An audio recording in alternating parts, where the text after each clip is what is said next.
दोस्तों 24 अक्टूबर की शाम जामिया यूनिवर्सिटी के कैंपस में दिवाली का प्रोग्राम हो रहा था। स्टूडेंट्स की तरफ से वहां रंगोली बनाई जा रही थी, दिए जलाए जा रहे थे। तभी गेट नंबर 7 के पास हंगामा हो गया। कैंपस के ही कुछ स्टूडेंट्स ने अपने पैरों से वो दिए कुचल दिए, रंगोली को खराब कर दिया। एक सेक्शन का आरोप है कि ये सब करने वाले वहां फिलिस्तीन जिंदाबाद के नारे भी लगा रहे थे। इस पूरे केस में पुलिस ने मामला दर्ज कर लिया है। मगर जिस तरह देश की राजधानी के बीचों बीच इतनी बड़ी यूनिवर्सिटी के दिवाली प्रोग्राम में दिए तोड़ दिए गए, वो शर्मनाक है। अफसोस की बात यह है कि हिंदू त्योहारों पर आए दिन ऐसे हंगामे होते जा रहे हैं। यूपी से लेकर पश्चिम बंगाल तक हिंदू त्योहारों पर पत्थरबाजी होना रिवाज बन गया है। पश्चिम बंगाल के मुर्शिदाबाद में इसी साल रामनवमी के मौके पर भारी पत्थरबाजी की गई। उस जुलूस के लिए पुलिस से बाकायदा परमिशन ली गई थी, मगर जैसे ये जुलूस एक खास इलाके से गुजरा तो शोभा यात्रा पर पत्थरबाजी शुरू हो गई। इसी तरह इसी साल 17 सितंबर को गणेश विसर्जन के टाइम कर्नाटक से लेकर महाराष्ट्र, राजस्थान, गुजरात, छत्तीसगढ़ और उत्तर प्रदेश में पत्थरबाजी की गई। अकेले गणेश विसर्जन के दौरान इसी साल पत्थरबाजी की ऐसी 17 घटनाएं हुई हैं। हर जगह पत्थरबाजी का एक ही पैटर्न है। ये जुलूस या शोभा यात्राएं बड़े शांतिपूर्ण तरीके से निकल रही होती हैं, मगर जैसे ही एक खास इलाके से गुजरती हैं, इन पर पत्थर बरसना शुरू हो जाते हैं। ऐसा लगता है कि हिंदू मेजॉरिटी देश में हिंदू त्योहार मनाना भी एक क्राइम हो गया है। और कई जगह तो लोकल एडमिनिस्ट्रेशन ने भी हद पार कर दी। हैदराबाद पुलिस को डर था कि दिवाली के इस टाइम जुलूस वगैरह निकालने के टाइम हंगामा हो सकता है, तो उसने पूरे एक महीने के लिए हैदराबाद में धारा 144 ही लागू कर दी। मतलब कहीं पर भी एक साथ 5 से ज्यादा लोग किसी जुलूस या धरने में शामिल नहीं हो सकते, कोई झंडा नहीं लहरा सकते। मतलब हद है बॉस। हर बार हिंदू त्योहार से पहले अगर पुलिस को ये इनपुट मिलता है कि कोई गड़बड़ी कर सकता है, तो बजाय गड़बड़ी करने वाले को पकड़ने के, क्या वो त्योहार मनाने पर ही रोक लगा देगी? दिवाली का टाइम तो भैया पब्लिक गैदरिंग का टाइम होता है, मेलों का टाइम होता है, बाजार में रौनक का टाइम होता है, शोभा यात्राओं का समय होता है। ऐसे में आप अगर कोई ऐसा ऑर्डर इशू कर दोगे तो फिर त्योहार की सारी रौनक ही चली जाएगी। मगर जैसे कि मैंने कहा ना, इस देश में धीरे धीरे ऐसा माहौल बन गया है कि हिंदू त्योहारों के टाइम कलेश किया जाए। इस खुशी के मौके पर हमारा मकसद कतई कोई नेगेटिव बात करने का नहीं है, लेकिन हम भी अपना ये फर्ज समझते हैं कि जो भी आसपास हो रहा है उससे आपको अवेयर किया जाए। अगर किसी चीज में कोई खास पैटर्न है तो आपको वो पैटर्न समझाया जाए।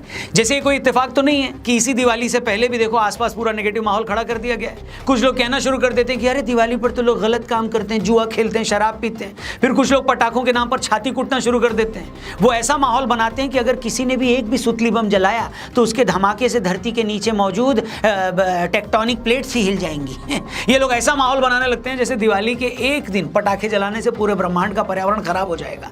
इसके अलावा एक और चीज है जो दिवाली पर सारा मजा किरकिरा कर देती है। क्या है वो चीज, उसके बारे में मैं आपको जरूर बताऊंगा। और यकीन मानिए ये एक ऐसी चीज है जिस पर सबसे कम बात की जाती है, मगर यही वो चीज है जो दिवाली का सारा मजा खराब कर देती है। तो आज की इस वीडियो में हम इन्हीं सारे मैटर पे बात करेंगे और आपको बताएंगे कि क्यों हिंदुओं के सबसे बड़े देश में लोगों के लिए दिवाली मनाना ही मुश्किल हो गया है।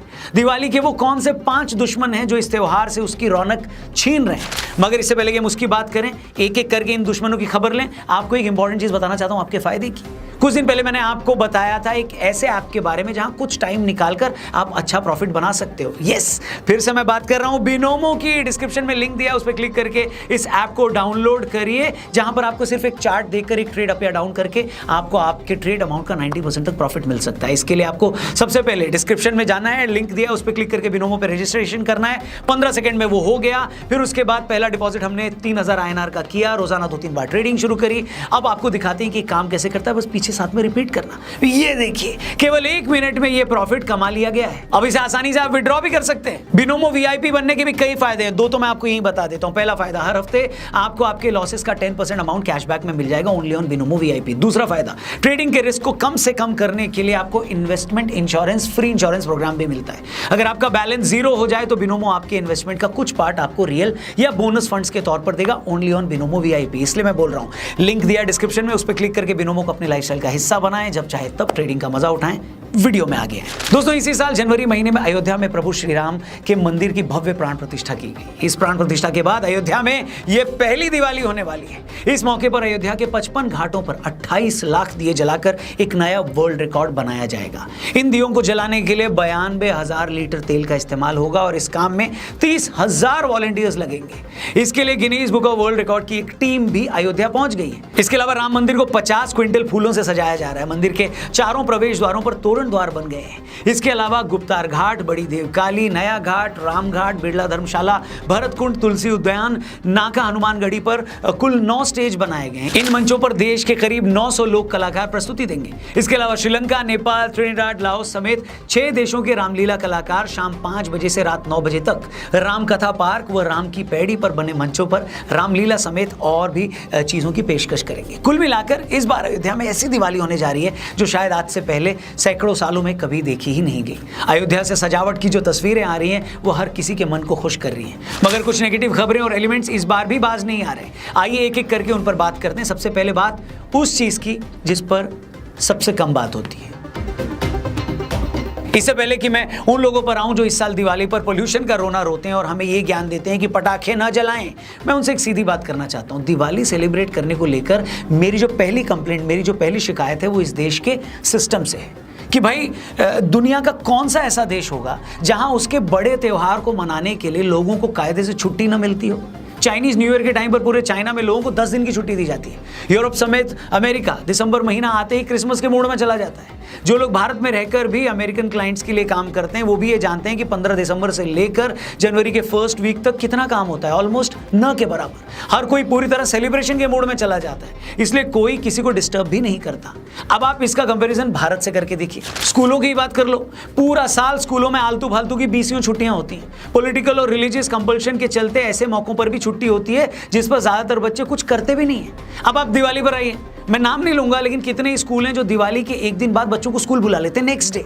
कितने ऑफिसेज हैं जो दिवाली पूजा के नाम पर लोगों को दिवाली वाले दिन 3 बजे तक ऑफिस में रोक कर रखते हैं। और कितनी ही जगहों पर दिवाली के अगले दिन ही ऑफिस बुला लिया जाता है, जबकि दिवाली के दूसरे दिन भाई दूज भी आ जाती है, जो कि हिंदुओं के लिए राखी की तरह ही एक बड़ा त्यौहार होता है। मगर भाई दूज की भी कई लोगों को छुट्टी नहीं मिलती। कितने स्कूलों में दिवाली के फौरन बाद टेस्ट रख लिए जाते हैं। अभी बिहार से खबर आई कि वहां नहाए खाए और खरना के दिन भी सरकारी स्कूल खुले रहेंगे। बताइए, ये देखकर शर्म भी आती है कि भारत को पूरी दुनिया में त्योहारों का देश कहा जाता है और हम आज तक अपने सबसे बड़े त्योहार को लेकर छुट्टियों की क्या पॉलिसी बनानी है यही डिसाइड नहीं कर पाए। मेरा मानना है कि दुकानदारों और अर्जेंट सर्विसेज को छोड़कर पूरे देश को कम से कम दिवाली के पूरे 5 दिन छुट्टी होनी चाहिए। जैसे नेशनल हॉलीडेज के दिन ये इंश्योर किया जाता है कि कोई ऑफिस खुला ना हो, उसी तरह दिवाली के 5 दिन सख्त रूल बनाना चाहिए कि हर किसी को 5 दिन की छुट्टी मिले। स्कूलों को भी सख्त ऑर्डर मिले कि भैया दिवाली के फौरन बाद कोई टेस्ट न लिया जाए, क्योंकि अगर बच्चों के दिमाग में ये बात होगी कि भाई दिवाली के बाद स्कूल जाते ही टेस्ट होने वाला है, तो वो त्योहार को एंजॉय कर पाएंगे क्या? बताइए। मेरी करंट गवर्नमेंट से भी ये रिक्वेस्ट है कि आप लोग सनातन की इतनी बात करते हैं, जो कि अच्छी बात है, तो इस बात पर भी ध्यान दीजिए ना। दिवाली की छुट्टियों को लेकर कोई पॉलिसी बनाइए ताकि त्योहार लोगों की आंखों के सामने से गुजर ना जाए, बल्कि लोग उसे सेलिब्रेट भी कर पाए। तो पहली बात तो ये हो गई। दूसरी बात, जो पता नहीं क्यों बार बार दिवाली पर यह मुद्दा खड़ा हो जाता है कि भाई दिवाली पर लोग पटाखे न जलाएं, इससे पोल्यूशन होता है। कुछ लोग तो ये तक बोलते हैं कि हिंदू धर्म में दिवाली पर कभी पटाखे जलाने की परंपरा रही ही नहीं है। तो पहले तो इसको क्लियर कर लेते हैं, इस पर क्लैरिटी ले लेते हैं। ऐसे लोगों की इन्फॉर्मेशन के लिए मैं बता दूं कि भारत में बारूद का ज्ञान तो 8वीं शताब्दी के वक्त से 8वीं शताब्दी में संकलित संस्कृत भाषा के ग्रंथ वैशंपायन की नीति प्रकाशिका में इसका जिक्र मिलता है। हिस्टोरियंस मानते हैं कि प्राचीन भारत सॉल्टपीटर को अग्निचूर्ण या आग पैदा करने वाले पाउडर के रूप में जानता था। 15वीं शताब्दी में मुगलों की पेंटिंग्स में बड़े पैमाने पर इस बात के प्रमाण भी मिलते हैं कि भारत में उस दौरान त्योहारों में आतिशबाजी की शुरुआत हो चुकी थी। 1633 में मुगल बादशाह शाहजहां के बेटे की शादी से जुड़ी एक पेंटिंग में भी आतिशबाजी के होने का सबूत मिलता है। इतिहासकार पीके घोड़े ने 1953 में the history of fireworks in India between 1400 and 1900 AD के नाम से किताब लिखी है। अपनी किताब में वो 1518 में गुजरात में एक ब्राह्मण दंपत्ति की शादी में आतिशबाजी होने का सबूत भी देते हैं। इसके अलावा 17वीं शताब्दी में बीजापुर के रूलर आदिल शाह की शादी में 80,000 रुपए आतिशबाजी पर खर्च कर दिए गए थे तब। तो बॉस, ये हिस्ट्री है हिंदुस्तान में आतिशबाजी की और पटाखों की। इस हिस्ट्री का, इस इतिहास का जिक्र करना इसलिए भी इंपॉर्टेंट था क्योंकि बहुत सारे लोग ये कहते हुए मिल जाते हैं कि अरे हिंदुस्तान में आतिशबाजी तो आई अभी है, हम लोग तो पटाखे जलाना जानते ही नहीं थे। तो ये इंपॉर्टेंट था, इसलिए हमने बता दिया। अब आते हैं इस बात पर कि इन पटाखों को जलाने से कितना पोल्यूशन होता है और इससे सच में नुकसान कितना होता है या होता ही नहीं है। चलो बात करते हैं सेंट्रल पोल्यूशन बोर्ड की स्टडी के हिसाब से पटाखों से 15 तरह की खतरनाक सब्सटेंसेस निकलते हैं, जिनमें PM10 पार्टिकल्स के अलावा सल्फर डाइऑक्साइड और नाइट्रोजन डाइऑक्साइड जैसे खतरनाक सब्सटेंसेस भी हैं। ये भी सच है कि सिर्फ दिवाली की एक रात पटाखे जलाने पर अगले दिन पोल्यूशन का लेवल 40% तक बढ़ जाता है। ये सारी बातें सही हैं, मगर ये बात भी स्टडी से ही साबित होती है, एक रिसर्च से ही पता चलता है कि फिर उसके अगले ही दिन पोल्यूशन का लेवल अपने पुराने लेवल पर आ जाता है। मतलब सिर्फ एक दिन पटाखे जलाने से ऐसा कोई लास्टिंग इंपैक्ट नहीं पड़ता। चलो मैं ये भी मान लेता हूं कि एक दिन भी अगर हवा खराब होती है तो भी इसको बैन कर दो, चलो ये भी मान लिया, ठीक है, नहीं जलाएंगे हम पटाखे। मगर हिपोक्रेसी तो इसके बाद शुरू होती है। दोबारा से कुछ आंकड़े देख लीजिए। मोटे तौर पर कुल 4 वजह से पोल्यूशन फैलता है। खासतौर पर अक्टूबर नवंबर में होने वाले प्रदूषण की बात करें तो सबसे ज्यादा 36% पोल्यूशन तो पराली जलाने की वजह से फैलता है। 30% पोल्यूशन अलग अलग जगह चल रहे कंस्ट्रक्शन वर्क की वजह से चलता है, और सड़क पर चलने वाली गाड़ियों की वजह से 28% पोल्यूशन होता है। अब हम अगर मान भी लेंगे बचा हुआ बाकी सारा पोल्यूशन पटाखों की वजह से होता है, तो वो भी कुल पोल्यूशन मिलाकर 6-7% भी नहीं है। और पूरे देश में हाय तौबा ऐसे मचाई जाती है, छाती ऐसे पीटी जाती है, चूड़ियां ऐसे तोड़ी जाती हैं जैसे एक रात के पटाखों की वजह से दुनिया के सारे ग्लेशियर भर भरा के पिघल जाएंगे। उनके पिघलने की वजह से राजस्थान के रेगिस्तान में बाढ़ आ जाएगी और बचा हुआ पानी हमारे दूध के पतीले में घुस जाएगा। बढ़िया है भाई, जबरदस्त, एक नंबर। इसीलिए इस हिपोक्रेसी पे, इस दोगलेपन पे सबको गुस्सा आता है। सिर्फ यूपी, हरियाणा और पंजाब में हर साल अक्टूबर नवंबर के महीने में 35 मिलियन पराली जलाई जाती है, जिससे 145 मिलियन टन कार्बन डाइऑक्साइड निकलता है। हर साल पराली जलाने के हजारों इंसिडेंट्स होते हैं। मैं पूछना चाहता हूं, क्या इन स्टेट में किसी को यह दिखाई नहीं देता? अगर मैं गलत नहीं हूं तो कुछ स्टेट में तो 7-8 साल से लोग पराली जलाना वहां पर बैन है, मगर कोई फर्क पड़ रहा है क्या? किसी सरकार की हिम्मत है कि वो किसानों को पराली जलाने से रोक पाए? दिखाने के लिए सरकारों ने जुर्माना भी लगा रखा है। अब तो ये बोल भी दिया है कि भैया जो आदमी खेत में पराली जलाता देखा गया उससे सरकार फसल नहीं खरीदेगी, मगर होना जाना कुछ भी नहीं है। जैसे टैक्स के मामले में होता है ना, वहां भी सरकार अमीरों को कुछ नहीं बिगाड़ पाती, छोटे किसानों और बाकी लोगों से टैक्स नहीं लेती। ले देकर कौन बचता है? मिडिल क्लास आदमी, तो उसको रगड़ दिया जाता है। यहां भी वही हाल है। दिवाली के जिन पटाखों से सिर्फ 6% के आसपास का पोल्यूशन नहीं फैलता, उस पर इतना हल्ला काटा जाता है जैसे सिर्फ एक रात पटाखे जलाने से ओजोन लेयर का पर्दा फट जाएगा। हैं? पटाखे जलाना दिवाली पर बच्चों के लिए सबसे बड़ी एक्साइटमेंट होता था, उसी को छीन लिया गया है। हम अपने ही त्योहारों का मजा फीका करने में लगे हुए हैं। होली पे पानी ना बहाओ, दिवाली पे पटाखे ना जलाओ, कोई पत्थर ना मार दे इसलिए शोभा यात्रा ना निकालो, ऑफिस से छुट्टी नहीं मिलेगी इसलिए अपने घर ना जाओ। बहुत बढ़िया भैया, इनके लिए ताली बजाओ।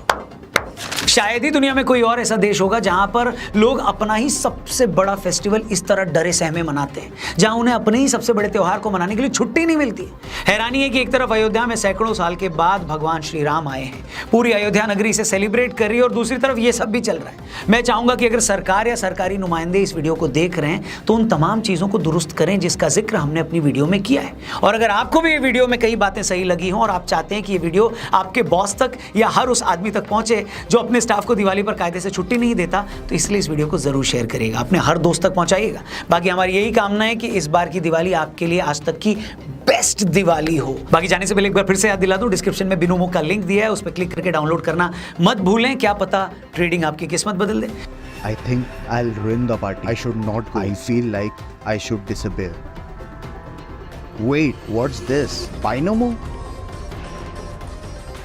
Thanks to Binomo, I have found the perfect way to get that extra income and make everyone happy. अपना ख्याल रखिए, दिवाली अच्छे से मनाइए, अपनों के साथ मनाइए, खुशी से मनाइए। चैनल सब्सक्राइब करके जाइए। Thank you for watching. जय हिंद, जय श्री राम।